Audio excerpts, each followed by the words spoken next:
திருப்பரங்குன்றம் மலை விவகாரத்தில் சென்னையில் வேல் யாத்திரை நடத்த அனுமதி அளிக்க காவல்துறைக்கு உத்தரவிடக் கோரி பாரத் இந்து முன்னணியினர் மேல்முறையீடு மனுவை உச்சநீதிமன்றம் தள்ளுபடி செய்து உத்தரவு பிறப்பித்திருக்கிறது. முழு விவரங்களோடு இணைகிறார் நமது செய்தியாளர் வெங்கடேசன்.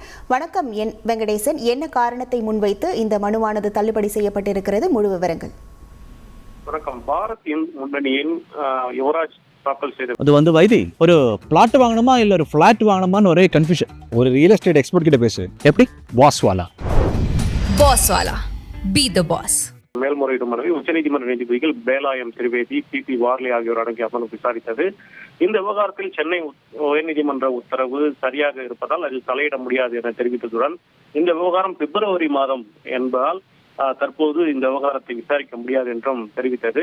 ஏற்கனவே இந்த விவகாரத்தை விசாரித்த சென்னை உயர்நீதிமன்றம் திருப்பரங்குன்றம் மலை உரிமை தொடர்பாக ஏற்கனவே அந்த பிரச்சனைக்கு தீர்வு காணப்பட்டுள்ள நிலையில் ஊர்வலம் நடத்தி அமைதிக்கு குந்தகம் ஏற்பட்டுவிடக் கூடாது என்றும், அதனால் பொது அமைதிக்கு குந்தகம் ஏற்படும் விதமாக எந்த ஒரு போராட்டத்திற்கும் சென்னை பெருநகர காவல் ஆணையர் அனுமதி வழங்கக்கூடாது என்றும் உத்தரவிட்டிருந்தது. இந்த உத்தரவை எதிர்த்துதான் அந்த பாரத் இந்து முன்னணியின் யுவராஜ் என்பவர் மேல்முறையீடு மனுவை தாக்கல் செய்திருந்தது நினைவு கூறத்தக்கது.